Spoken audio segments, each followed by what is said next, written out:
right, well, welcome back to another episode of the show, The Chris Osmond Show. I am super excited about this guest today, somebody that I know very well, and also from the Claim to Fame show. So I'd like to welcome Karsyn Elledge on the show. How are you doing? I'm great. I'm so excited to catch up with you. I know. It's been way too long. And I'm sure we've got a lot of stuff to talk about that people didn't get to see on TV. So this should be a treat. I know. Like everybody I talked to from the show afterwards, I'm like, man, we had so many good conversations that they didn't even show because obviously it's just weeks and weeks of content. There's no way that they'd be able to show that stuff. So Karsyn and I have had a lot of good, deep conversations, especially about like, you know, being related to celebrities and being in the spotlight ourselves. I think there's a lot to be said there. Now, tell us the relation here. Obviously, people can see in the background that there's an Earnhardt sign there, but kind of give us a breakdown of who you're related to and your upbringing and everything. Yeah, so I am a member of the Earnhardt family. My grandfather and my great-grandfather, Ralph Earnhardt, and then Dale Earnhardt Dale Earnhardt Sr. They raced NASCAR back in the day, and then my uncle Dale Jr. as well. He's now retired. He's a sports analyst. And honestly, my mom as well, she's Kelly Earnhardt Miller. She's written books. She's the CEO here at JRM. So I've got racing lineage all around me. My dad, on my dad's side, he was a crew chief in NASCAR for years. Grandfather was an engine builder. So I really had no choice when it came to the racing thing. But yeah, so Dale's my uncle, and that was my claim to fame on season 2. And it's really cool. And you can see behind me, like, this is his podcast studio. I'm borrowing it from him today. You got access to that? That's so nice. Yeah. So I'm trying to think. So Dale Sr., Dale Earnhardt, he passed away in what, 2000? 2001. And I was 5 months old. It was February, Daytona 2001. And yeah, I was 5 months old. So yeah. I never actually got to physically meet him. But all the stories I get from my mom and fans and family members is that he toted me around DEI, proud as could be, and always wanted to show off his grandbaby. So I hate that I never got to meet him because as an adult and even in racing of my own, which we'll get into, I'm sure, I've been told a lot that there's parts and elements of my driving style and my attitude and things that remind people of him, and that we probably would have been thick as thieves. So, yeah, but I was only 5 months old. So you kind of got the bulldog vibe of the Mr. Dale, because he was kind of like, he didn't take it from anybody. He was literally called the Intimidator. The Intimidator, so if that that's tells right. anyone anything about my bloodline, Karsyn, and you're intimidating. That's why I was perfect for claim to fame. Come on. Yeah, we were a good duo. I do have to plug in here. We were a really good duo, and we called people out. You were an intimidator. We deserved better. We deserved better. Yeah, we did. That's okay. You know what? We had some good exposure, but yeah, I mean, he was a massive legend. I mean, kind of the face of NASCAR, if I'm not mistaken. Which it's funny because back to claim to fame, I was totally convinced you were related to Jeff Gordon, which is stupid of me. You and everybody else. Yeah, the number 24 popped up, and I'm like, come on, what am I thinking? But I don't know. I actually just watched a documentary of Dale Earnhardt, and to see how his demeanor and the way that he presented himself, of course he was going to win. Of course he was going to be the face of NASCAR, because he just, I don't know. He just would eat, he just breathe, had and sleep. that back in that day. Like the vibe of it was so much different overall than it is now. Like, and that's a matter of, technology has developed and social media has developed and just the world as a whole. But in those days, they were as, grassroots racing as you can get. It wasn't the big production that it's become. So it was like your good old boys. And so I think him and a lot of those other legends from that era are just that they emulated that. And that's why they have the legacy that they do. And the cool thing about like the other half of his intimidating personality and stories that I don't even get to hear very often because I guess they're few and far between. But I was on a podcast a couple of months ago, and I got to hear a story from a writer in the industry. and his mother had passed away right before a race weekend, or it might have been the first weekend that he was back at the track, and he said he was walking on pit road and that my grandfather stopped and said that he was apologized for the loss. And then he gave him a piece of advice, and he said, people are going to tell you that, time's going to heal. And he goes, grief's never going to go away. It's going to suck. And, gave him this whole piece of advice with that still piece of the intimidator, sternness. But, the story was he couldn't believe that he had gone out of his way to do that. And those are the stories that you don't hear about as much, because, his personality on the track was so much more apparent to everyone else. But getting to hear those kind of stories is cool too, because you get that other side to where I can have that emotional connection to him that I didn't get to have by actually knowing him. Yeah, and I'm sure you hear those stories all, because I get that too, stories about my family and my dad, and I'm like, Dad, why'd you never tell me this? This was a pinnacle moment in your life. But I think it just, I think for him and for Dale and Dale Jr., I'm sure there's so much going on in their lives that they just don't even think about sharing that stuff because it's just normal to them. Right. But I'm sure it defines you in ways when you hear those kinds of stories, right? I mean, do you feel proud with those kinds of moments when you hear that?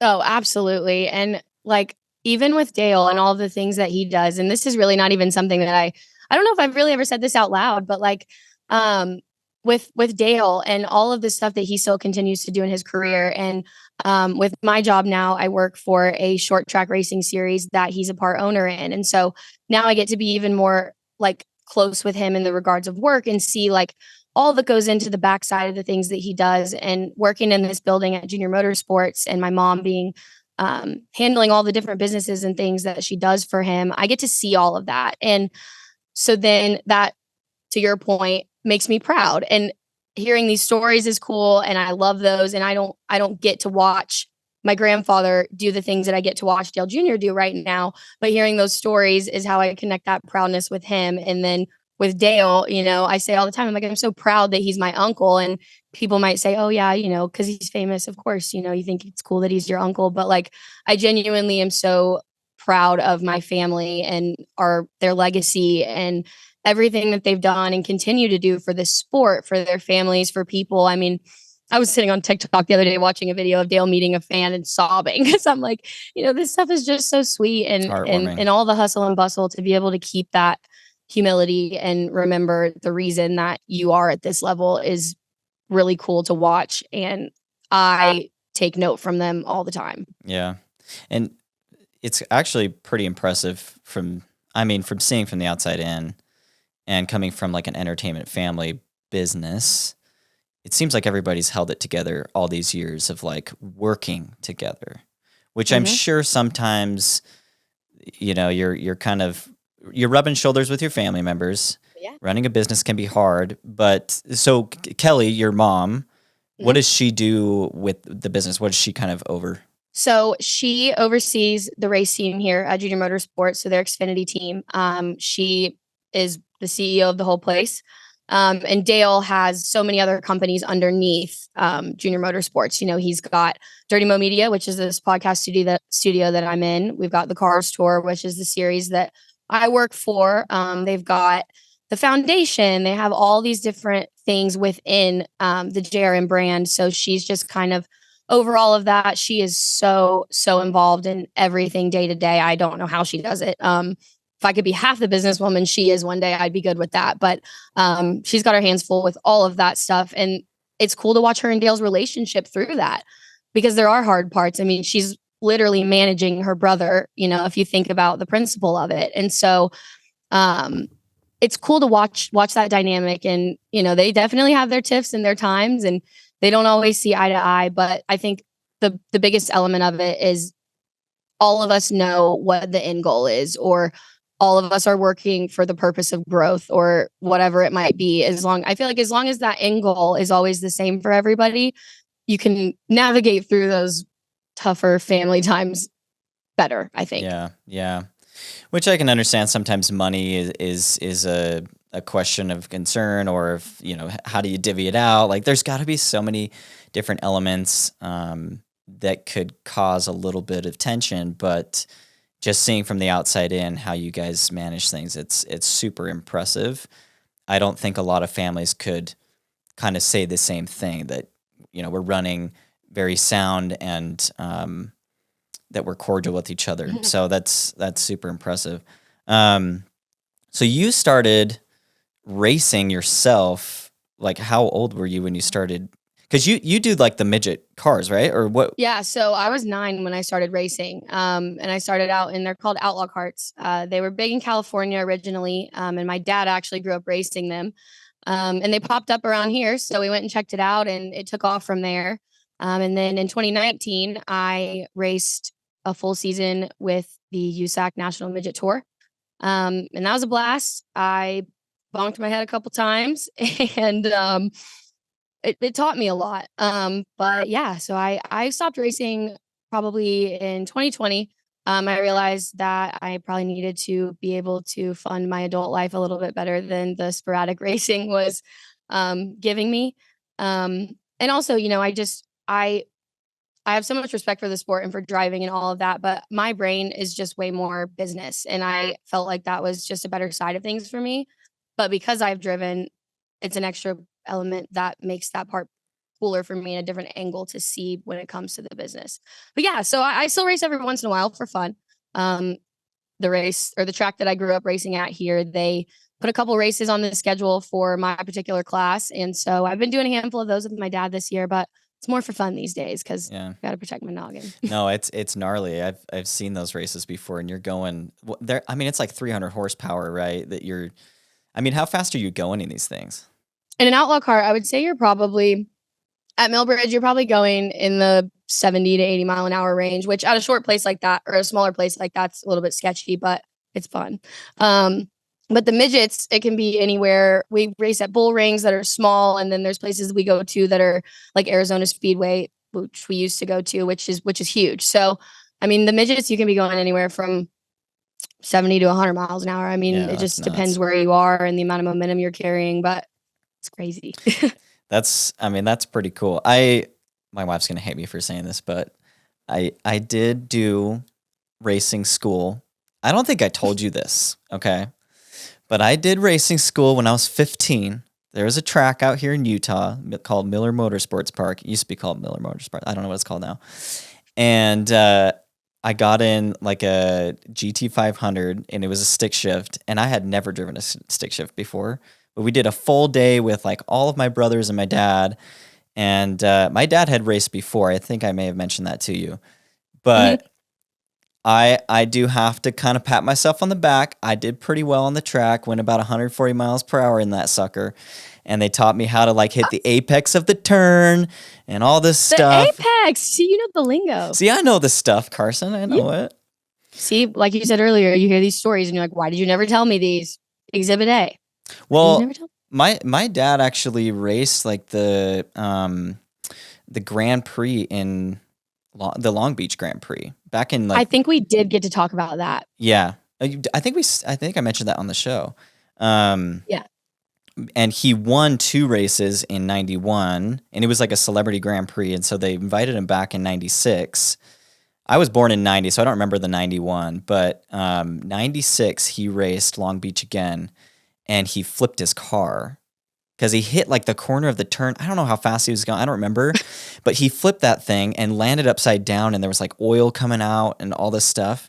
And I just remember being back near the pit, and there was a screen there, and I jumped up on the table, and everybody was sitting next to me. I'm like, that's my dad. He's gonna die. And I was like freaking out. I'm 5 years old. I'm like, traumatizing. But it can be. That was kind of my taste of racing, like first real taste of racing. And I can understand for you, like watching some of these crazy crashes and them going at 150, 200 miles per hour around corners, hitting each other.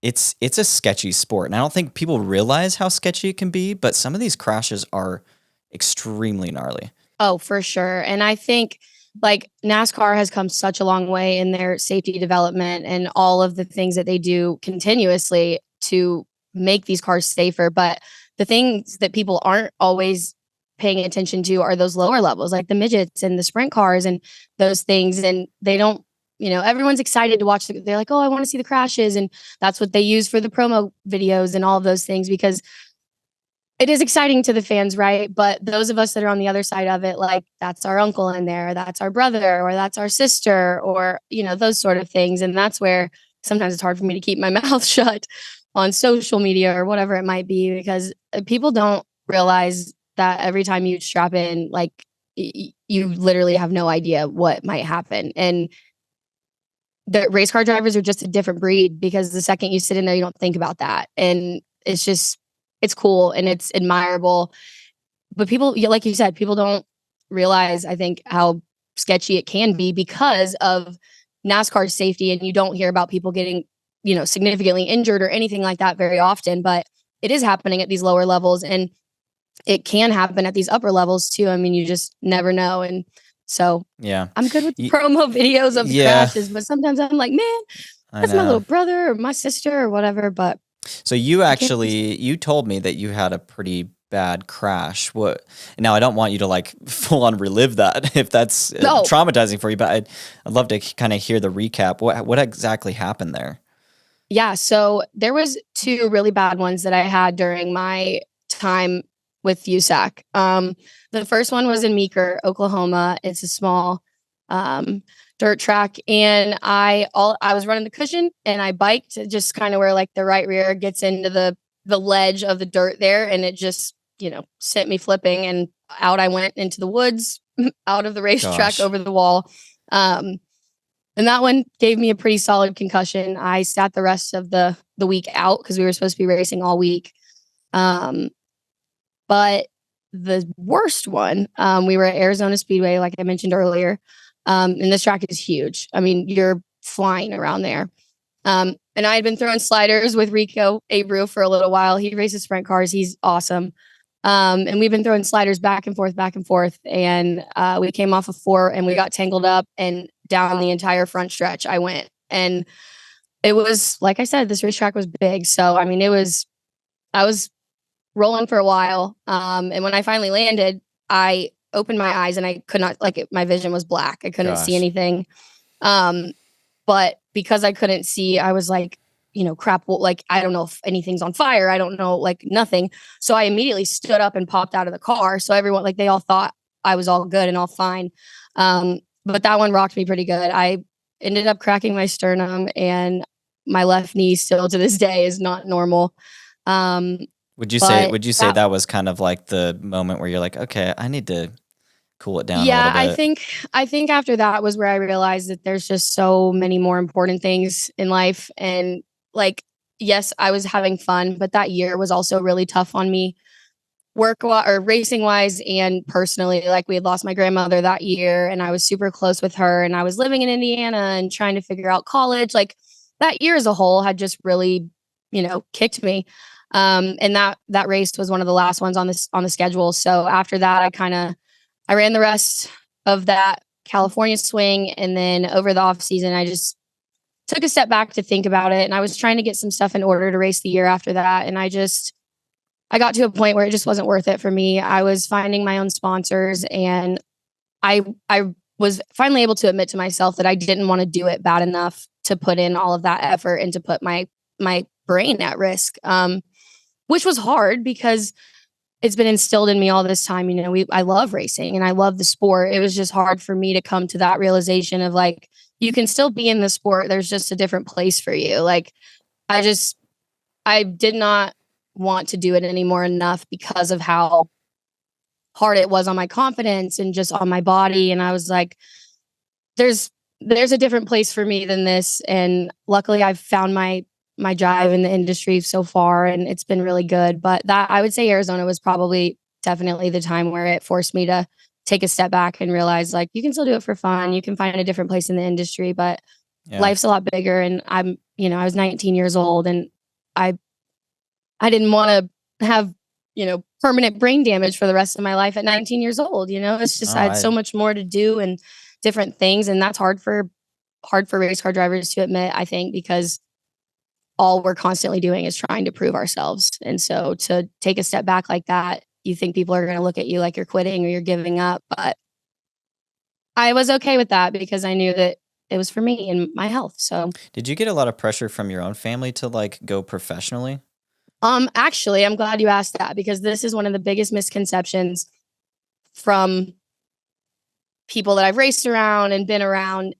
And it's that I have been able to race and do the things I have in racing because of my family. And half of that is true and half of it isn't, right? Because yes, do I have access to more resources? And am I able to get direct contacts to certain companies or sponsors or things that I need? There's parts of the process that are easier for me because of my family. And I am not afraid or embarrassed or ashamed to admit any of that. I don't want to take all the credit. But then the other half of it is they never once pushed or like gave to me in the form of just spending all this money and I get to go race and do whatever I want. My mom always held me accountable for, finding my sponsorships, and she would help me, but she made sure that I put in an equal amount of work and understood what went into it. And with my racing through Outlaw Carts, that was my dad and I together. And my dad was paying for all of that and funding all of that. And once I got to the midgets and I was, thinking, what's my next step after I get through this and what else can I do? Not once was it ever going to be, whenever you're ready to go Xfinity racing, we'll pop you in a JRM car. And it's not ever been like that with me. And it's not ever been like that with my brother. And that's one thing that has been confused, I think, definitely, because they think that just because my uncle has money and is famous and all of this stuff, that does your uncle just hand you money, or does your uncle pay for you to go do things? Like, at that basis, we're all the same. But I will admit there are resources that have been available to me that do make it easier, but not once have I ever not been held accountable and not been not been held. I don't even know what the right word is. I guess just handed things. Yeah. Yeah. I've never been handed stuff. And I'm sure you completely understand that as well. I'm glad you're saying this because there's common misconception even on my end too. Even though I am the son of, which is a very close relation, right? Absolutely. People think that I'm handed everything to me, like, oh, he's just going to have a musical career. Like, he's just going to be performing in front of thousands of people just automatically, which is not true. I do have to say, my dad, he does not intervene. So, when I ask for some help and guidance, yes, he will give it to me. Absolutely. But he's like, you kind of just need to get your feet wet. You need to get your hands dirty. You need to figure it out for yourself because it's a hard road. It's something that you need to build character from. You need to figure it out. Like you need to go through some of those crashes. You need to go through just building your presence and your own personal brand, which I'm sure you did as a racer, right? And it makes you appreciate it all so much more too, because you worked for it and like you said, the character development and all the things that you learn. Like, I look back at anything that's ever happened to me professionally or personally. It's like, no matter if the outcome of the situation was like bad at the reality of it, you're always learning something. You're always finding a way to appreciate a different perspective or whatever it might be. And that's the cooler depth that people, like you say, like, they don't always get it. And I wouldn't want to just walk out into the shop here at JRM and be able to hop in a car and have all of the guys that are working on it knowing that I just popped in there and don't give a crap, and just in there to race. I also want the people that are around me to feel as though I am putting in just as much as they are, because that's not fair at the end of the day. And they're working hard. And the main goal is performance, and whatever it is in your industry or ours. Like, I never want to be the person that shows up somewhere and didn't do anything to get there. Yeah.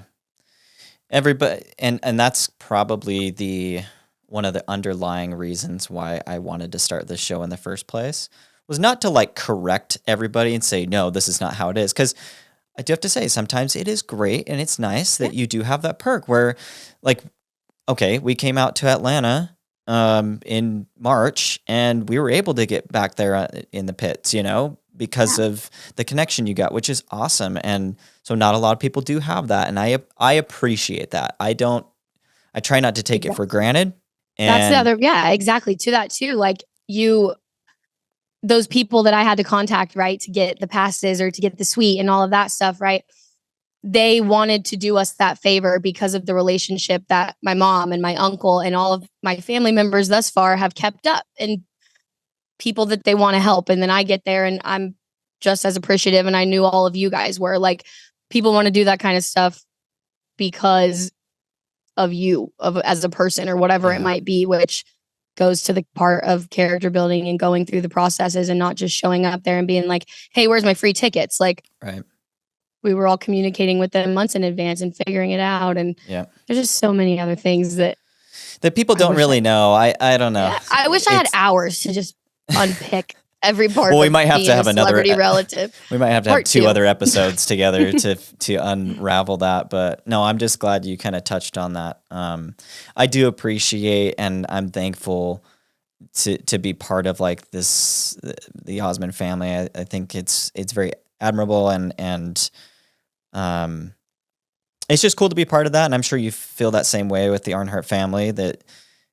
And I do have to say, the fans, from what I've seen, they praise your family.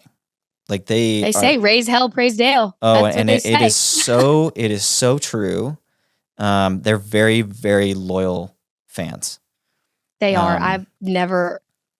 I say all the time, I've never seen a fan base like it. I mean, all these years and years and years and years and years, from my great grandfather to Dale now, like, and then all those people start supporting myself and my little brother Wyatt. Like, it's cool that it runs that deep, you know? Yeah. There's not another driver in the field that I could say that probably has a fan base even close to something like that. Really? It's different. They're a different breed. Well, I joke, I say Junior Nation's a different breed, but like in the best way. Yeah, no, they seem very, very loyal. So Dale Jr. is, he's not racing anymore, but does he appear at some of the Cup races, like randomly? Like he'll just do. He still competes in the Xfinity Series every once in a while. So he'll run Junior Motorsports. They have 4 full-time cars. Then they have one that just runs every once in a while. And that one's split between Dale or any other like partner obligations that they need to fulfill. But yeah, so Dale still gets to run his handful and he gets to pick the ones that he wants to, which I think is more fun for him now. And he comes and races a late model with us in the car store a couple times a year too. Cool. And I think you can really tell that not having all that big pressure anymore, it makes it so much more fun for him. I'm sure. And his how many kids does he have? He has 2. They're 5 and 3.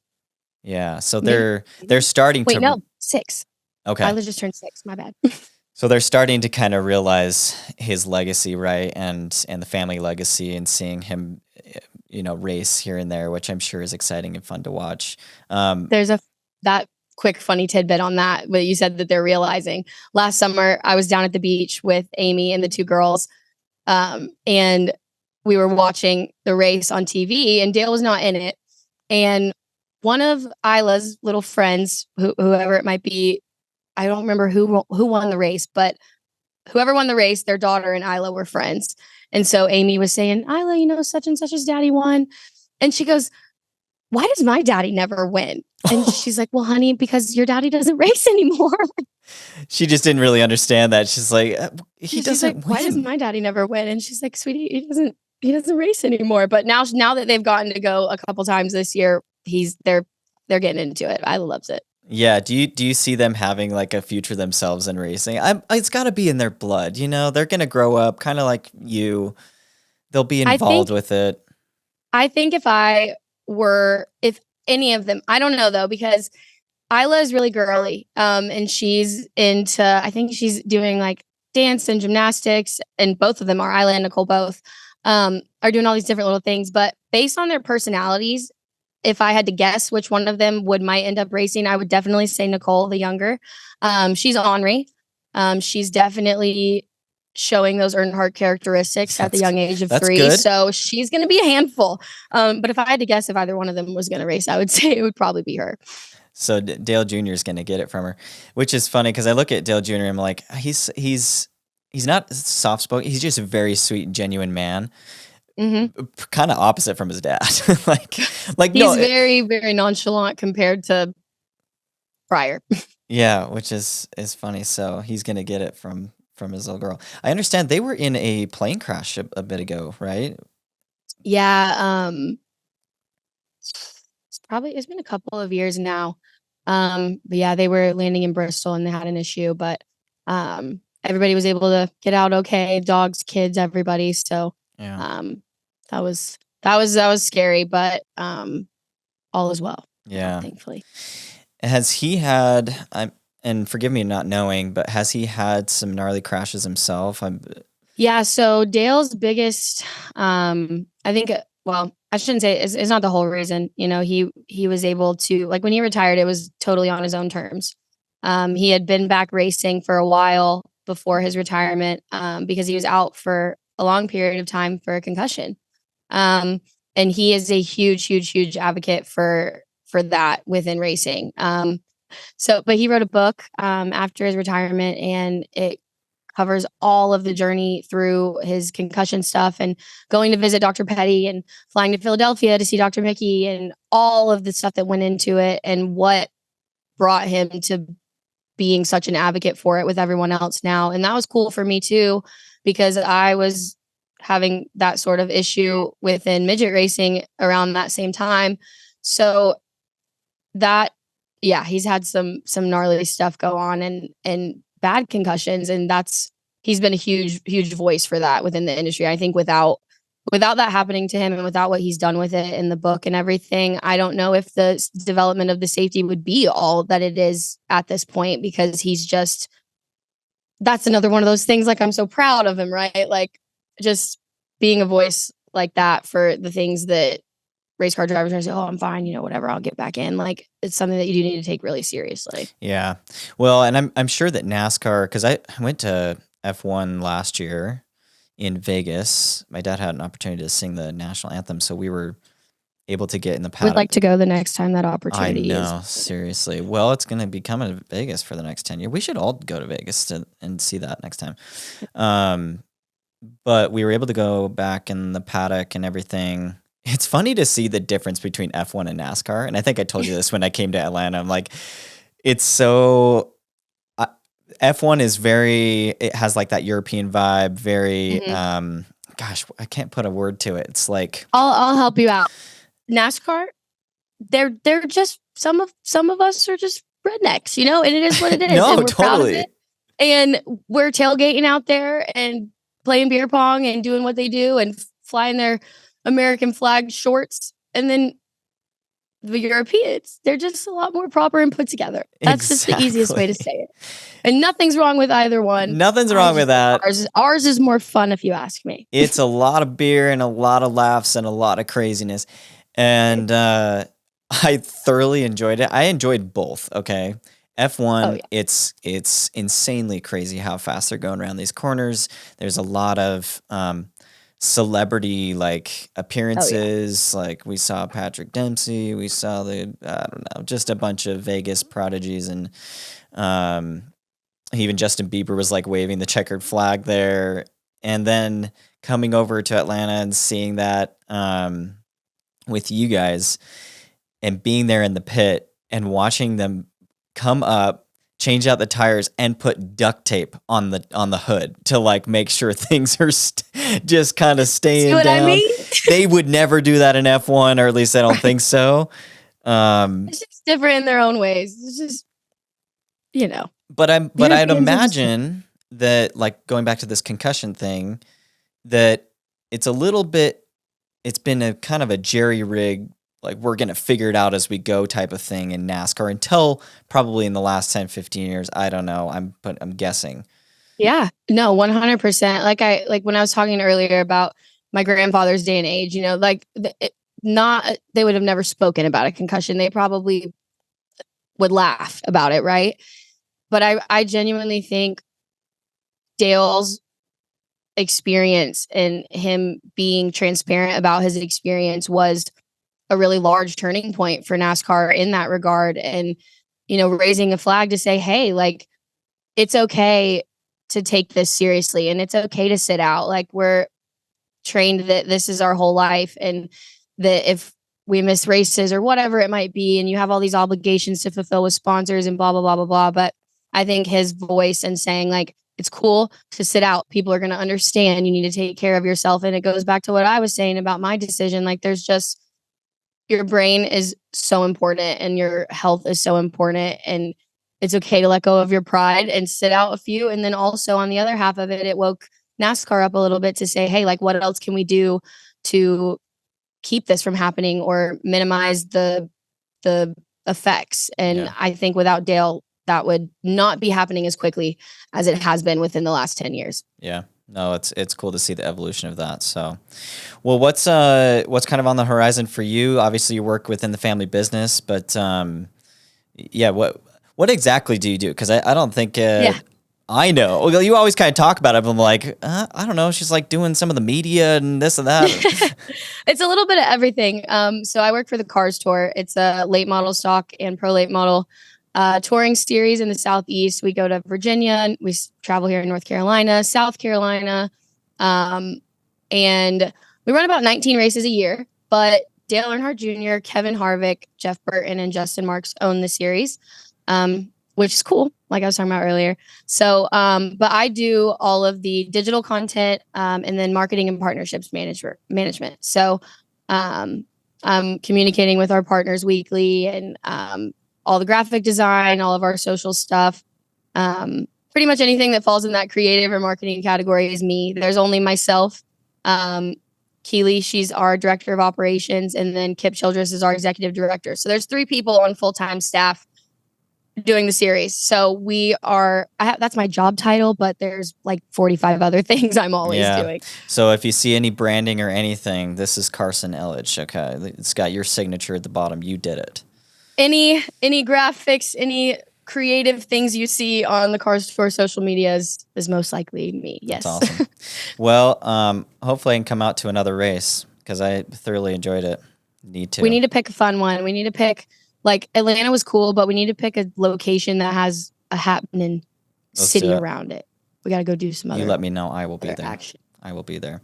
Well, thanks for being on the show, and hopefully we can have you on again because I think there's still so much we can talk about, but I appreciate it. Thanks for being here. We could go for hours. Thank you so much for having me. I really appreciate it. I've missed you. I've missed you too. Babies. I miss Al. I know. Maybe I'll just come out to Utah and stay with you guys for a weekend. Please do. When you come out, that's when we'll do another one of these. We can sit down in the flesh. Perfect.